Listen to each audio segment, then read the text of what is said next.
बहुत पुराने दौर की बात है जब दरियाओं के पानी शीशे की तरह साफ होते थे और जंगलों में परिंदों की आवाज़ से सुबह का आगाज़ होता था।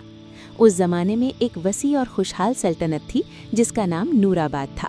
नूराबाद पर एक इंसाफ पसंद और रहमदिल बादशाह हुकूमत करता था जिसका नाम सलमान था। बादशाह सलमान अपनी रियाया से बेपनाह मोहब्बत करता था और रियाया भी उस पर जान निसार करती थी। उसकी ज़िंदगी की सबसे बड़ी खुशी उसकी एक ही बेटी थी, शहजादी महानूर। महानूर की पैदाइश ही एक मोज़ा थी। कहते हैं कि जब वो पैदा हुई तो महल के बागों में एक साथ हज़ारों चमेली के फूल खिल उठे और आसमान पर एक रोशन सितारा चमका जो पूरी रात जगमगाता रहा। शहजादी महानूर इंतहाई खूबसूरत थी। उसके बाल रेशम की तरह नरम और कमर तक लंबे थे, आंखें गहरी नीली झील की तरह पुरसुकून और उसकी मुस्कुराहट में ऐसी रोशनी थी जो अंधेरे कमरों को भी रोशन कर देती। लेकिन उसकी असल खूबसूरती उसका दिल था। वो नर्म मिजाज, रहमदिल और सबकी मदद करने वाली थी।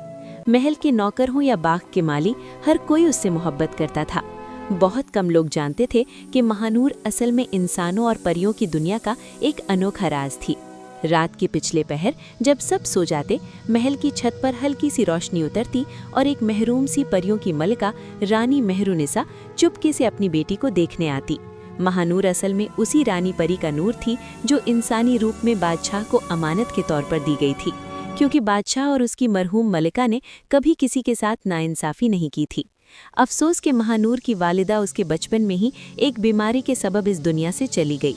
उस दिन के बाद बादशाह सलमान ने कभी दूसरी शादी का ख्याल भी दिल में न लाया। उसने अपनी बेटी की परवरिश में खुद को मसरूफ़ कर लिया। वो उसे कहानियाँ सुनाता, तालीम दिलवाता और हर ईद पर उसके लिए नया जोड़ा तैयार करवाता। महानूर भी अपने वालिद से बेपनाह मोहब्बत करती थी। दोनों के दरमियान एक गहरा दोस्ती जैसा रिश्ता था। मगर वक्त के साथ सल्तनत के बुजुर्ग मशीर बादशाह पर दबाव डालने लगे। बादशाह सलामत, रियासत के मुस्तकबिल के लिए एक मलका का वसई है। आखिरकार बादशाह ने बहुत सोच विचार के बाद दूसरी शादी पर रजामंदी जाहिर कर दी। इस मर्तबा उसकी शादी दूर के इलाके की एक खूबसूरत और ज़ाहिरी तौर पर शरीफ खातून मलिका ज़रीन से हुई। ज़रीन की खूबसूरती मशहूर थी। उसका चेहरा सफ़ेद गुलाब जैसा, बाल सियाह और लंबे और लिबास हमेशा कीमती पत्थरों से सजा होता। लेकिन उसके दिल में एक अंधेरा था जो किसी को नज़र नहीं आता था। शुरू में मलिका ज़रीन ने महानूर के साथ नरमी का रवैया इख्तियार किया। वो उसे कीमती तोहफे देती, साथ बिठाकर खाना खाती। महनूर, तुम मेरी बहुत प्यारी बेटी हो, और सबके सामने उसकी तारीफ करती।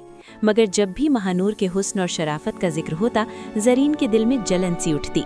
उसे महसूस होता कि महल के लोग अब भी असल मलिका को याद करते हैं और महानूर को उसका साया समझते हैं। उसे ये भी बर्दाश्त नहीं था कि कोई उससे ज़्यादा हसीन या मकबूल हो। एक दिन महल के बाग में साल का सबसे बड़ा जश्न हो रहा था। महानूर ने सादगी से हल्का सा नीला जोड़ा पहना था, जबकि ज़रीन ने हीरे मोतियों से भरा भारी लिबास। जब महानूर हंसकर बच्चों के साथ फूल सजा रही थी, एक सफ़ेद कबूतर आकर फाउंटेन के किनारे बैठा और अजीब सी आवाज़ में बोला, इस बाग का सबसे रोशन फूल महनूर है। ये अल्फाज सिर्फ मलिका ज़रीन ने सुने। उसका चेहरा सख्त हो गया। उस दिन के बाद उसने फैसला कर लिया कि महानूर को हमेशा के लिए अपने रास्ते से हटा देगी।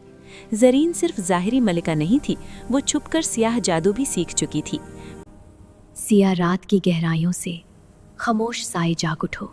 महल के एक पुराने हिस्से में, जहाँ कोई नहीं जाता था, एक तहखाना था जहाँ वो रात के अंधेरे में शमा जलाकर अजीब मंतर पढ़ती। उसे पता चल चुका था कि महानूर का वजूद एक जादुई अमानत है। अगर उसका नूर छीन लिया जाए तो वो सिर्फ एक बेजान जिस्म बनकर रह जाएगी।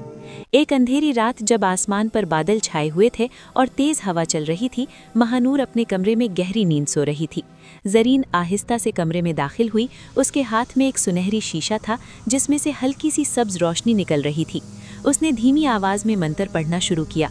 कमरे का माहौल सर्द हो गया। अचानक महानूर के सीने से एक चमकता हुआ नूर का गोला निकलकर हवा में तैरने लगा। ज़रीन ने फौरन उसे शीशे में कैद कर लिया। महानूर का जिस्म बेहरकत हो गया, जैसे जान ही निकल गई हो। सुबह महल में कोहराम मच गया। जब बादशाह ने अपनी बेटी को बेहोश और सर्द पाया तो उसकी चीख निकल गई। हकीम बुलाए गए, दुआएं की गईं, मगर कोई फ़ायदा न हुआ। ज़रीन ने झूठे आंसू बहाए और सबके सामने गम का इजहार किया। बादशाह टूट कर रह गया। उसने हुक्म दिया कि शहजादी की तदफीन शाही एहतराम के साथ की जाए। जब जनाजा महल से निकलकर शहर के बाहर जा रहा था, रास्ते में एक नूरानी चेहरा रखने वाली बुजुर्ग औरत नजर आई। उसने कफन के करीब जाकर धीमी सी मुस्कुराहट से कहा, इस जिस्म को जमीन के हवाले ना करो। बादशाह ने हैरानी से उसकी तरफ देखा। बुजुर्ग ने अपनी असली शक्ल जाहिर की। वो रानी मेहरुनिसा थी। उसने कहा कि महनूर अभी मुकम्मल तौर न गया है, अगर जिस्म को जिंदा नूर वापस मिल जाए तो वो लौट सकती है। ये कहकर वो जिस्म को अपने साथ ले गई। रानी परी महानूर को दूर एक पुरसुकून वादी में ले गई, जहाँ शीशे जैसा साफ दरिया बहता था। उसने फूलों और चमकते पत्थरों से एक सेज सजाई और महानूर को वहाँ लेटा दिया। उसने उसके गिर्द रोशनी का हिफाजती दायरा बना दिया ताकि कोई बुरी ताकत करीब न आ सके।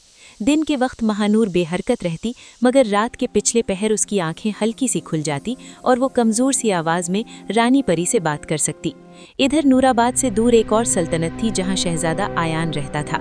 आयान बहादुर होने के साथ साथ दानिशमंद भी था। उसने फैसला किया कि वो अपने लिए ऐसी हमसफ़र तलाश करेगा जो सिर्फ हुस्न में नहीं बल्कि सीरत में भी बेमिसाल हो। वो मुख्तलिफ रियासतों में गया। कहीं शहजादियाँ तकब्बुर में डूबी हुई मिली, कहीं सिर्फ दौलत की भूख थी और कहीं सियासत के जाल। एक दिन सफ़र के दौरान आयान ने देखा कि एक बुजुर्ग औरत दरिया के किनारे फिसलकर पानी में गिरने वाली है। उसने फौरन घोड़े से उतरकर उसकी मदद की। वो बुजुर्ग औरत असल में रानी मेहरुनिसा थी। उसने शहजादे की नेक नियति देखकर उसे महानूर की कहानी सुनाई।